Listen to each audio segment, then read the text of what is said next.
كتير بنفتكر إن مشاكلنا في العلاقات سببها غالبا بيكون الناس اللي احنا بنتعامل معاهم، يعني الشخص ده أناني، هي مش بتفكر غير في نفسها. أنا مش عارف إن أنا أختار صح وكل اختياراتي غلط. بس الحقيقة إن علاقاتنا مش بتبدأ بأول شخص بنقابله وبنعجب بيه، لكن بتبدأ من سنين طويلة مع أول علاقة كان فيها إحساس بالأمان أو بالخوف، وهو ده أساس نظرية التعلق اللي احنا هنتكلم عنها النهاردة. نظرية التعلق بتقول إن شكل العلاقة بين الطفل والشخص اللي بيقدم الرعاية الأساسية، الأب أو الأم أو أي شخص متواجد بشكل مستمر في حياة الطفل، بيشكل جواه نموذج عقلي للعلاقات، وده بيترجم لأربع أنماط رئيسية بتظهر في سلوك الشخص وجوه علاقاته العاطفية والاجتماعية.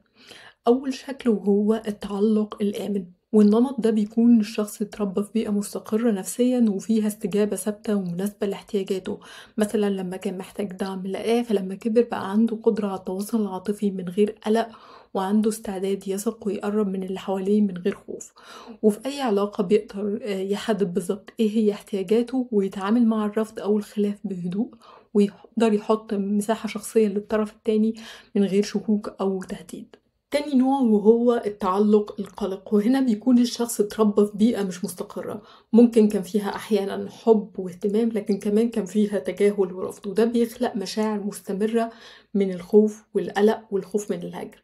الشخص ده في علاقاته بيحتاج دايما تأكيد مستمر إنه محبوب، وكمان بيغضب بسرعة من التأخير أو من السكوت، وبيحلل كل التفاصيل بشكل زايد، وأي بعد بسيط بيتفسر على إنه علامة إن العلاقة دي هتنتهي. تالت نوع وهو التعلق التجنبي، وهنا بيكون الشخص كبر في بيئة مش مسموح له إن هو يعبر عن نفسه، أو إن هو كان لازم يعتمد على نفسه بشكل كبير عشان ما يضايقش اللي حواليه، فكبر وهو بيعتمد عن نفسه زيادة عن اللزوم. والشخص ده بيكون مش مرتاح في علاقاته، وأول ما علاقاته بتكون أقوى بينسحب أو بيختفي. ده وأحيانا كمان الشخص ده ممكن يظهر إن هو بارد أو مش مهتم، لكن هو بيحمي نفسه من الخطر اللي ارتبط جواه بالقرب، بيشوف إن التعبير عن المشاعر ضعف، وبيخاف إن هو يكون محتاج لأي حد. رابع نوع وهو التعلق الغير منظم، وهنا بيكون الشخص اتربى في بيئة كلها خوف وتهديد وعنف من نفس الشخص اللي المفروض يكون مصدر أمان ليه، فكبر وهو مش قادر يكون شكل صحي مستقر للعلاقة، لأنه اضطر إن هو يحب الشخص اللي بيأذيه.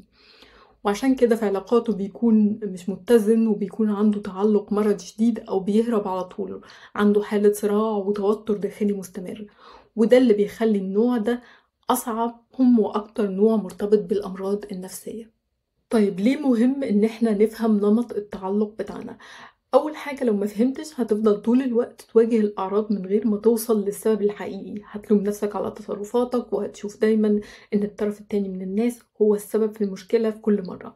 لكن لما تفهم نمطك هتفهم أسبابك بدل ما تحكم على نفسك، وهتفك الاشتباك بين الماضي والحاضر، وهتبدأ تبني سلوك جديد، وهتوقف تكرار نفس النمط في كل علاقة.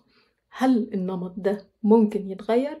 أيوة، وبيتغير مع الوعي والدعم النفسي المناسب. كل مرة هتاخد رد فعل مختلف عن اللي اتعودت عليه، كل مرة هتواجه خوفك بدل ما تهرب، وكل مرة هتعبر عن احتياجاتك بوضوح. انت كده بتغير النمط اللي اتبنى جواك من سنين. التعلق هو أسلوب اتعود الشخص عليه، وفهم النمط ده هو أول خطوة علشان تبدأ تبني علاقات صحية. مفيش حد مضطر يعيش بنفس نموذج سن الطفولة، لكن أكيد تقدر تبني نموذج آمن من جديد.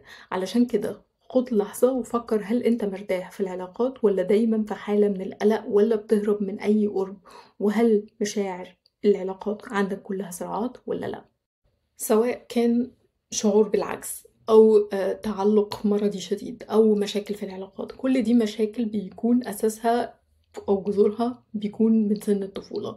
احنا اتكلمنا عن كل المواضيع دي، والدور دلوقتي جاي على إن احنا ازاي نقدر نتعامل مع المشكلة دي، وده هيكون موضوعنا في الفيديو الجاي إن شاء الله. وبكده نكون وصلنا لنهاية موضوعنا النهاردة. كانت معاكم نهم وفي، بتمنى لكم يوم سعيد ومع السلامة.